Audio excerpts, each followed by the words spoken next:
Тут нет очередей, но жители охотно сменяют друг друга и отдают свои голоса. Остаться в стороне, когда решается судьба целого государства и его граждан, не мог и Хасан Даскиев, один из старейших жителей селения Новый Редант. На своем веку он видел распады целых государств, а вот стабильность только сейчас.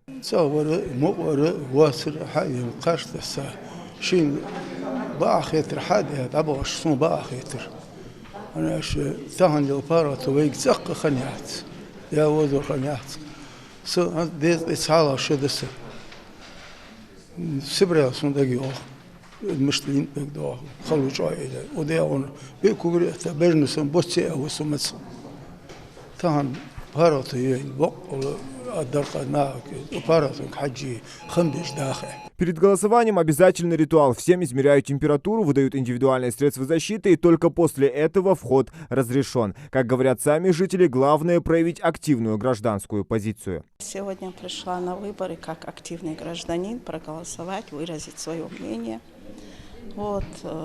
И я считаю, что каждый человек должен прийти, проголосовать или за, или против. Это у каждого человека свое мнение.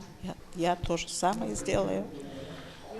Но прийти надо, проголосовать тоже надо. Обязательная дистанция, движение строго по стрелкам. Разделили и сами потоки избирателей. Входят и выходят они через разные двери. Разобраться в незамысловатой системе помогают волонтеры.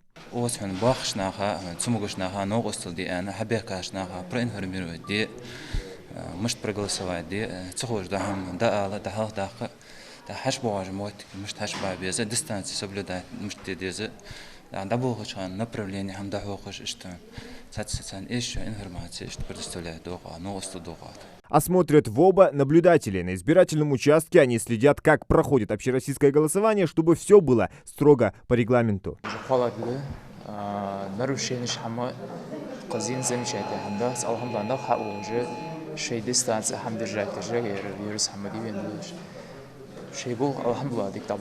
Уверенность в завтрашнем дне. Предлагаемые изменения закрепляют за Россией сильное социальное государство с независимой внешней и внутренней политикой. Меняются не только социальные гарантии, но и система управления, отношение к возможным кризисным ситуациям. Я как депутат народа собрания сейчас не буду детали даваться. Я вам честно говорю.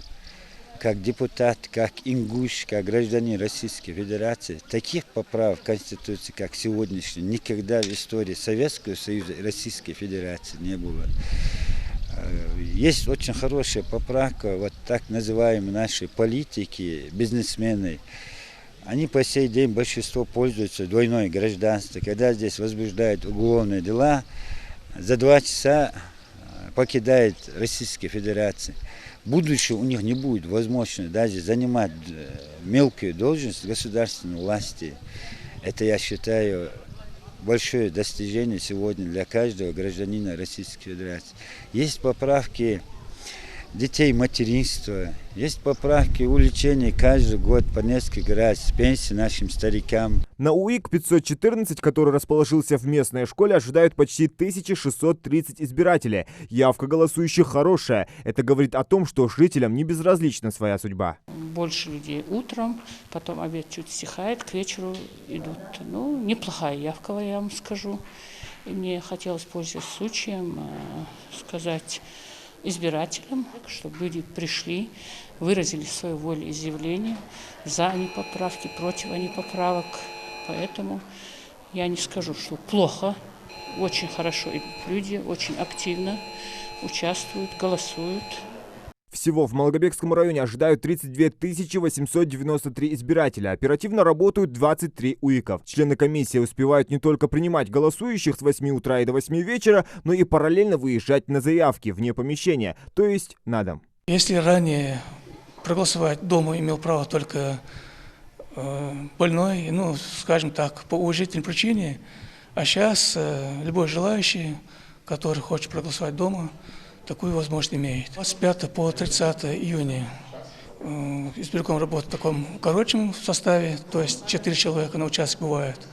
Председатель, секретарь стабильно на участке, а 2 члена комиссии, если поступает заявление, выезжают с группой на дом. Для того, чтобы избежать большого скопления людей, голосование проводится целую неделю, до 1 июля. Так что можно выбрать не только удобное время, но и день. Кроме того, помещение участков регулярно дезинфицируют. Зелимхан Калоев, Магомед Даскиев, Новости 24.